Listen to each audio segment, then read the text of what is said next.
Agora, tratando das especificidades dos elementos dos conjuntos numéricos, começaremos então a tratar do conjunto dos números naturais. Então, quais são os elementos desse conjunto? 0, 1, 2, 3, 4 e assim por diante. Esse conjunto, ele se restringe a uma contagem direta, ok? Mas ele não satisfaz algumas operações, por exemplo, a subtração. Daí surge o conjunto dos números inteiros, que é pegar o conjunto dos números naturais e seus simétricos, ou seja, elementos que estão à mesma distância da origem em relação ao conjunto dos números naturais.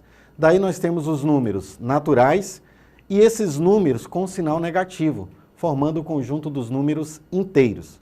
Assim como os naturais, os inteiros ainda falham em determinadas operações, e uma delas é a divisão.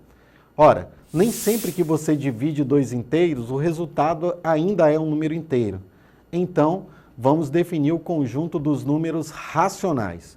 E o que é o conjunto dos números racionais? São todos os números que podem ser escritos na forma de fração, de tal sorte que numerador e denominador são números inteiros. E evidentemente que o denominador é um número não nulo, é um número diferente de zero. Observe que esse conjunto dos números racionais, diferente dos naturais e inteiros, ele é escrito por uma propriedade característica e não mais pela listagem de seus elementos, como nós fazíamos nos naturais e inteiros, correto?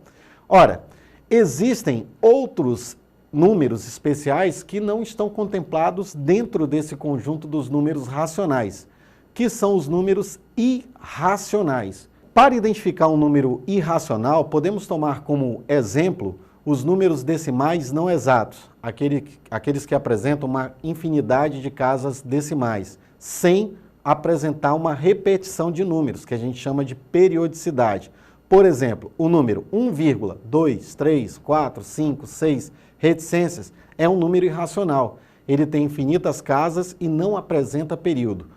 Outros números irracionais que a gente identifica com facilidade são as raízes não exatas. Raiz quadrada de 2, raiz cúbica de 5, raiz sétima de 13 e assim por diante.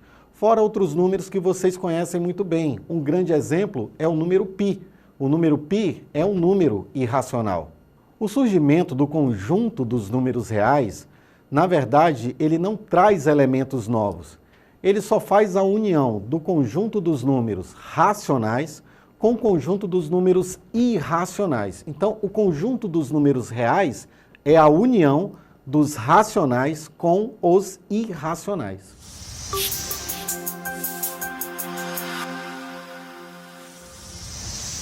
Na matemática, o que sustenta as operações são as propriedades. Então, é fundamental a gente conhecer as propriedades operatórias dos conjuntos. No caso dos números reais, nós vamos verificar que ele satisfaz algumas propriedades. Dentre elas, vamos destacar aqui o fechamento. O que diz a propriedade do fechamento?